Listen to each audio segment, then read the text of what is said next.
محمدا عبده ورسوله يا أيها الذين آمنوا اتقوا الله حق تقاته ولا تموتن إلا وأنتم مسلمون يا أيها الناس اتقوا ربكم الذي خلقكم من نفس واحدة وخلق منها زوجها وبث منهما رجالا كثيرا ونساء واتقوا الله الذي تساءلون به والأرحام إن الله كان عليكم رقيبا يا أيها الذين آمنوا اتقوا الله وقولوا قولا سديدا يصلح لكم أعمالكم ويغفر لكم ذنوبكم ومن يطع الله ورسوله فقد فاز فوزا عظيما اللهم صل على محمد وعلى آل محمد كما صليت على إبراهيم وعلى آل إبراهيم إنك حميد مجيد اللهم بارك على محمد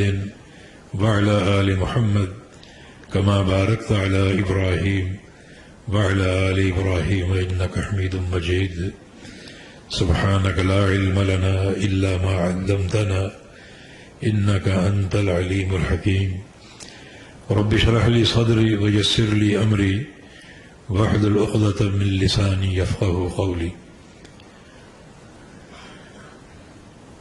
أما بعد فأعوذ بالله من الشيطان الرجيم من همزه ونفخه ونفثه بسم الله الرحمن الرحيم ومن يكفر بالإيمان فقد حبط أعماله وهو في الآخرة من الخاسرين محترم قابل قدر فضیلت الشیخ حافظ عبدالوحید حافظہ اللہ تعالی اور تمام علماء کرام اور معزز حاضرین مجلس، آج کا موضوع آپ تک پہنچ چکا اور وقت کی قلت اور نزاکت بھی آپ نے سن لی. بہت تفصیلی بات نہ ہو سکے گی لیکن اختصار کے ساتھ کچھ نکات ضرور پیش ہوں گے اللہ تعالیٰ کی توفیق سے. ختم نبوت اسلام اور کفر کے مابین حد فاصل. اسلام اور کفر کا معاملہ اور یہ حد فاصل انتہائی نازک ہے، اور بالخصوص آج کے پرفتن دور میں. نبی علیہ السلام کا ارشاد گرامی ہے ستکون فتن یصبح الرجل فیہ مؤمنا یصبح الرجل فیہا مؤمنا ویمسی کافرا ویمسی مؤمنا ویصبح کافرا یبیع دینہ بعرض من الدنیا. کہ فتنے ہوں گے اور ایسی الغار ہوگی فتنوں کی کہ انسان صبح کو مومن ہوگا اور شام کو کافر ہو چکا ہوگا، شام کو مومن ہوگا اور صبح کو کافر ہو چکا ہوگا. تو یہ ایک نزاکت آپ کے سامنے یقیناً واضح ہو گئی کہ بندے کس طرح فتنوں کی الغار میں کفر اختیار کرتے جائیں گے اور کافر بنتے جائیں گے. اور خاص طور پہ یہ بات بھی مد نظر ہے کہ فتنوں کے دور میں بڑے بڑے ذی عقل اپنی عقل اور شعور کھو دیتے ہیں.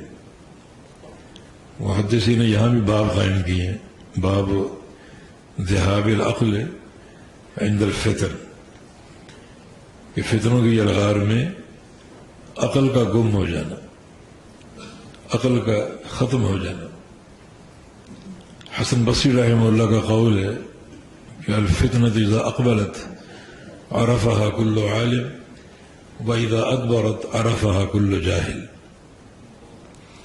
جب فتنہ آتا ہے تو صرف علماء اس کو پہچان پاتے ہیں، اور جب پوری طرح تباہ و برباد کر کے لوٹتا ہے تو پھر جہلا بھی پہچان لیتے. اس میں ایک پیغام بھی ہے اور ایک ترغیب بھی ہے کہ اگر جہلا علماء کے ساتھ رہیں اور ان کی رفاقت اور صحبت اختیار کیے رہیں تو چونکہ علماء فتنوں کو پہچان لیتے ہیں تو ان کے ساتھ وہ بھی پہچان لیں گے اور یوں فتنوں سے بچاؤ ممکن ہوگا. عامت الناس یہ سمجھ لیں کہ ان کے عقیدے کی حفاظت، ان کے ایمان کی حفاظت علماء کے ساتھ تعلق میں ہے اور علماء کی محبت میں ہے. اس لیے بعض سلف سے یہ قول منقول ہے کہ اغد عالما او متعلما او مستمعا او محبا، یا عالم بن جا، اگر عالم نہیں بن سکے تو متعلم طالب علم بن جا، اگر وہ بھی موقع آپ کھو چکے ہیں تو او مستمع یا علم کو سننے والا بن جا. جہاں کوئی علمی پروگرام ہو، علماء کے دروس ہو، وہاں پہنچنے کی کوشش کریں، وقت دیں. اور اگر یہ بھی زیادہ وقت آپ نہیں دے پاتے تو او محبن، پھر علماء سے محبت کرنے والے بن جاؤ. یہ محبت بھی آپ کی بقا کی ضامن ہے اور آپ کے ایمان اور عقیدے کی حفاظت کا ایک بڑا قوی سبب اور ذریعہ ہے. تو الغرض وہ حدیث جو صحیح بخاری مسلم کی ہے کہ انسان صبح کو مومن ہوگا اور شام کو کافر ہوگا، اور شام کو مومن ہے تو صبح کو کافر ہو چکا ہوگا، جس سے یہ بات واضح ہوتی ہے کہ یہ ایک انتہائی حساس اور نازک موضوع ہے. اور ختم نبوت کا عقیدہ اسلام و کفر میں واقعتاً ایک حد فاصل. جو انسان رسول اللہ صلی اللہ علیہ وسلم کو خاتم النبیین مانتا ہے وہ مسلمان ہے، اور جو رسول اللہ صلی اللہ علیہ وسلم کو خاتم النبیین نہیں مانتا وہ کافر. یہ ماننا اور نہ ماننا ایک حد فاصل ہے اسلام اور کفر کے مابین. اگر وہ ایسے گھرانے میں پیدا ہوا جس گھرانے میں نبی علیہ السلام کو خاتم النبیین نہیں مانا جاتا تو وہ کافر پیدا ہوا. اور اگر وہ پہلے مسلمان تھا اور بعد میں اس عقیدے کو اختیار کر لیا کہ رسول اللہ صلی اللہ علیہ وسلم خاتم النبیین نہیں ہے تو وہ مرتد ہو گیا، فوری مرتد ہو گیا، اور اس کے کفر میں کوئی شک نہیں. دیکھیے یہ کلمہ لا الہ الا اللہ جو ہے یہ خالی تلفظ نہیں ہے کہ ہم اس کلمے کو پڑھ لینا کافی جان لیں. بس کلمہ پڑھ لیا، پڑھا جا رہا ہے، روزانہ ایک تسبیح بھی پھیر لی جاتی، لا الہ الا اللہ، لا الہ الا اللہ. یہ نطق اور تلفظ کا کلمہ نہیں ہے. اس کو پڑھ کر آپ ایک ضابطہ حیات دین اسلام میں داخل ہوتے ہیں تو اس کی حدود و قیود ہے. اس کلمے کی عند اللہ قبولیت کی شرائط ہے، وہ ساری شرطیں موجود ہونی چاہیے. یہ کلمہ علم کے ساتھ ہو، جہل کے ساتھ نہ ہو. علم دو چیزوں کا، لا الہ کی نفی کا اور الا اللہ کے اس بات کا. لا الہ ایک چیز کی نفی کرنا، اس نفی کو پہچانو اور مانو، کوئی معبود نہیں تو پھر نہیں، کہیں بھی نہیں ہے، نہ زمین کے اندر ہے، نہ زمین کے اوپر ہے، نہ کوئی لاہور میں ہے، نہ کوئی پاک پتن میں ہے، کہیں بھی نہیں. لا کا ایک معنی ہے. لائق منہج کو پیش کر رہا ہے اور الا اللہ ایک چیز کو ثابت کر رہا ہے کہ صرف اللہ ہی معبود حق ہے، اس کے سوا جتنے معبود بنائے گئے اگر وہ صالحین ہیں تو صالح ہونے کے اعتبار سے وہ قابل احترام ہے، لیکن معبود ہونے کے اعتبار سے باطل ہے۔ معبود حق صرف اللہ رب العزت، تو یہ لا الہ الا اللہ اس علم کا متقاضی، پھر لا الہ الا اللہ محبت کا متقاضی، یہ کلمہ آپ نے محبت کے ساتھ پڑھنا ہے، اور جو اس کلمے کے تقاضے ہیں انہیں بھی آپ نے پوری محبت کے ساتھ قبول کرنے، نفرت نہیں۔ لا الہ الا اللہ محمد الرسول اللہ صلی اللہ علیہ وسلم، اللہ تعالیٰ کی توحید، اس کے کیا تقاضے ہیں اور کیا اس کی متطلبات ہیں، ان سب کو لینا محبت کے ساتھ، اس کا وحدہ لا شریک لہ ہونا، اس کو قبول کرنا محبت کے ساتھ، اس کی عبادت، اس کی ربوبیت، اسماء و صفات سب کے ساتھ تعلق و محبت کی بنیاد، نفرت نہیں۔ اور اگر یہ شرعی حقائق میں کسی بھی حقیقت کے ساتھ نفرت آ گئی تو لا الہ الا اللہ پڑھنا عبث ہوگا، بیکار ہوگا۔ محمد الرسول اللہ، محمد اللہ کے رسول ہیں صلی اللہ علیہ وسلم، تو رسالت کے تقاضے کیا ہیں، آپ کا پیغام کیا ہے، آپ کے اوامر کیا ہیں، آپ کی نواہی کیا ہیں، ان سب کو لینا محبت کے ساتھ، کسی ایک نقطے کے ساتھ بھی نفرت کا اظہار نہ ہو۔ نفرت آ گئی تو لا الہ الا اللہ ختم، ٹوٹ گئی۔ یہ حد فاصل پر آپ غور کریں، کس قدر یہ ایک نازک حقیقت۔ وَمَن يَكْفُرْ بِالْإِيمَانِ فَقَدْ حَبِطَ عَمَلُهُ، جو بندہ ایمان کے ساتھ یا ایمان کے کسی شعبے کے ساتھ، کسی خصلت کے ساتھ کفر کر بیٹھا، اس کی تمام نیکیاں برباد، اور قیامت کے دن وہ خاسرین میں سے ہوگا۔ 6 چیزیں ایمانیات ہیں نا، ایمان باللہ، ایمان بالرسل، ایمان بالکتب، ایمان بالملائکہ، ایمان بالیوم الآخر، ایمان بالقدر۔ یہ 6 چیزیں امور ایمان ہیں، یا ایمان کے ارکان ہیں،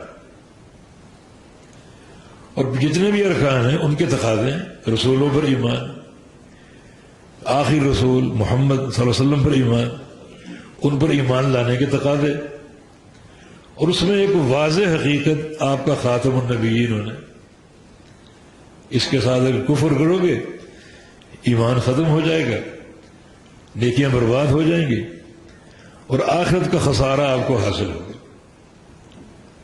اللہ تعالیٰ نے رسول اللہ صلی اللہ علیہ وسلم کے بارے میں ایک مقام پر آپ کے 2 اوصاف کو جمع کیا۔ ما کان محمد ابا احد من رجالکم ولکن رسول اللہ وخاتم النبیین، کہ محمد صلی اللہ علیہ وسلم رسول اللہ ہے اور خاتم النبیین ہے، اور دونوں کو مساوی درجہ دیا گیا۔ آپ کو جس طرح رسول اللہ ماننا ضروری ہے، اس طرح خاتم النبیین بھی ماننا ضروری ہے۔ اگر رسول اللہ کا انکار کرو گے کافر، خاتم النبیین کا انکار کرو گے کافر۔ یہ خاتم، اس کی 2 قرأتیں منقول ہیں، تا کی زبر کے ساتھ خاتم، اور تا کی زیر خاتم۔ دونوں صورتوں میں، دونوں قرأتوں میں معنی ایک ہی، مراد ایک ہی۔ خاتم اسم فاعل کا صیغہ، باب ختم یختم سے معنی ختم کرنے والا۔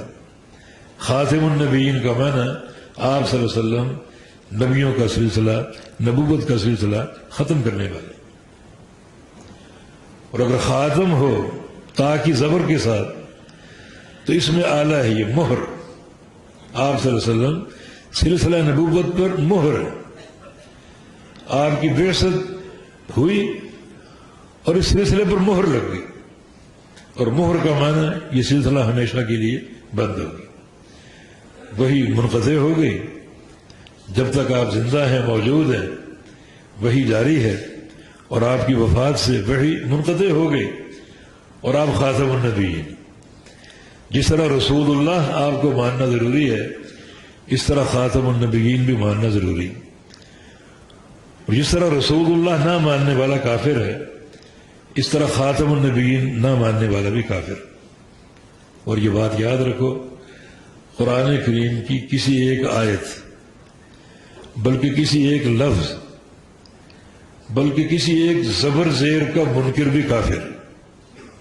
یہ تو واضح نص ہے اللہ تعالیٰ کا فرمان. اور قرآن کریم میں کئی مقام پر یہ عقیدہ ختم نبوت اللہ نے بیان کیا. اپنے پیغمبر کا منصب، پیغمبر کا مقام کئی حوالوں سے ذکر کیا، اور وہ سارے حوالے ختم نبوت پر منتج ہوتے. الیوم اکملت لکم دینکم واتممت علیکم نعمتی ورضیت لکم الاسلام دینا. اللہ تعالیٰ نے تکمیل دین کی نعمت دی اور صرف آپ کو دی. الیوم، آج ہم دین مکمل کر رہے ہیں. یہ نبی علیہ السلام کی عظمت بھی ہے اور صحابہ کرام کو ایک شاباشی بھی دی. یہ تکمیل دین کیوں ہوتی، کب ہوتی؟ جب ایسی جماعت میسر ہو جو جماعت ہر حکم کو مانتی جائے. لیکن دین اسلام پر وقت بھی آیا جب سارا اسلام، سارا دین محصور تھا صرف کلمہ لا الہ الا اللہ پر. قولوا لا الہ الا اللہ، بس تفلحوا. یہ کلمہ پڑھ لو فلاح پا جاؤ. نہ نماز، نہ روزہ، نہ حج، نہ زکوٰۃ، نہ جہاد. صرف یہ کلمہ پڑھ لو فلاح پا جاؤ. یہ وقت بھی آیا، صحابہ نے پڑھا، کفار نے نہیں پڑھا. صحابہ نے پڑھا سمجھ کر اور کفار نے نہیں پڑھا سمجھ کر.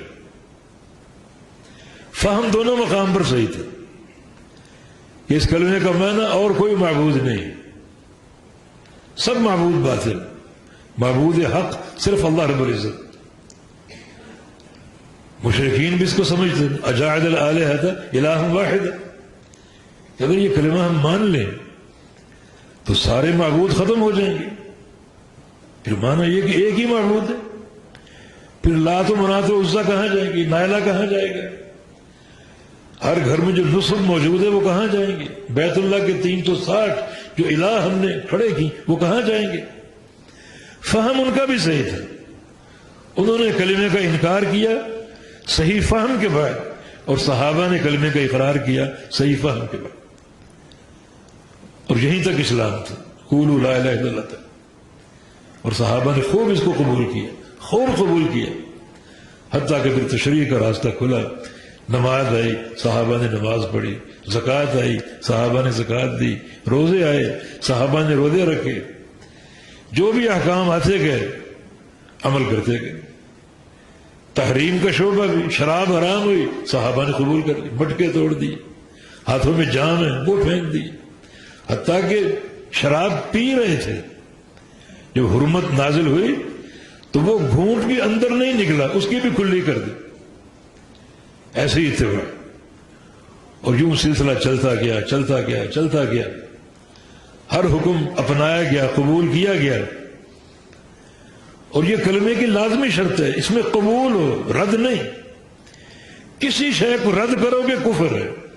اللہ اور اس کا رسول جو فرما دے وہ مانتے جاؤ، مانتے جاؤ، قبول کرتے جاؤ. یہ شرط ہے لا الہ الا اللہ. میں عرض کر رہا ہوں کہ حد فاصل کتنی نازک ہے. قبول کرو گے مسلمان ہو، قبول نہیں کرو گے کافر ہو. محبت کرو گے مسلمان ہو، محبت نہیں کرو گے کافر ہو.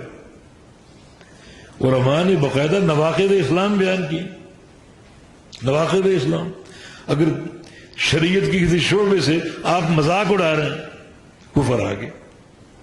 کسی شعبے کا مذاق اڑائے، جیسے بعض لوگ داڑھی کا مذاق اڑاتے ہیں، یا بعض لوگ جو ہیں وہ کپڑے اگر ٹخنے سے اونچے ہوں اس کا مذاق اڑاتے ہیں. تو یہ مذاق اڑانا کفر ہے. تحلیل و تحریم میں تبدیلی کفر ہے. حلال کو حرام کہہ دینا، حرام کو حلال کہہ دینا.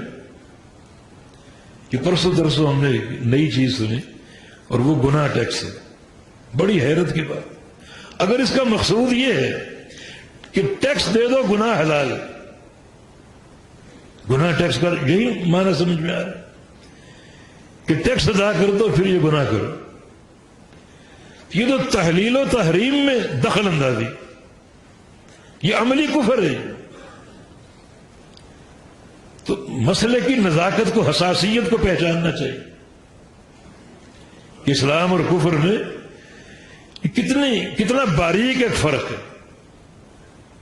دیکھیں ماشاء اللہ و شئت شرک ہے، ماشاء اللہ ثم ما شئت توحید. جملہ وہی ہے، واو اور ثم کا فرق.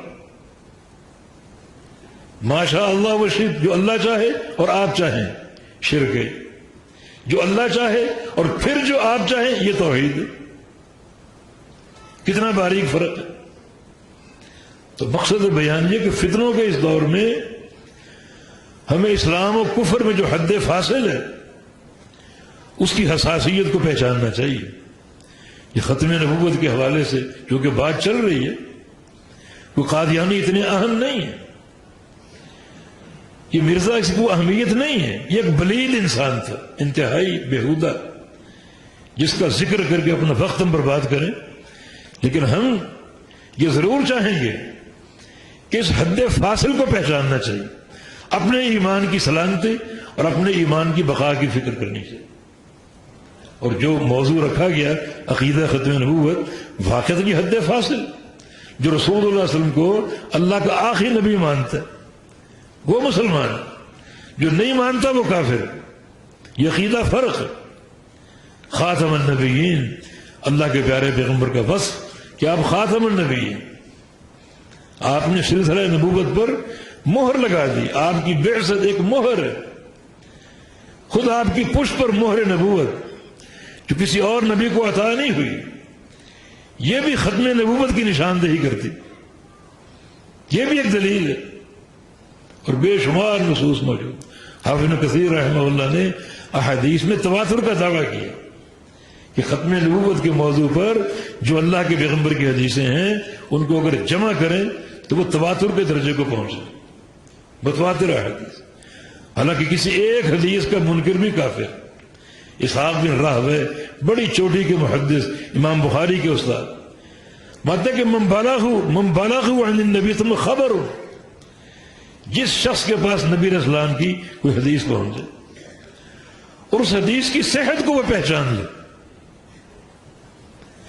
کسی حوالے سے حدیث کے ضعف کو ثابت نہ کر سکے، پھر اس کا وہ انکار کرے تو وہ صراحتاً کافر ہے، صراحتاً کافر.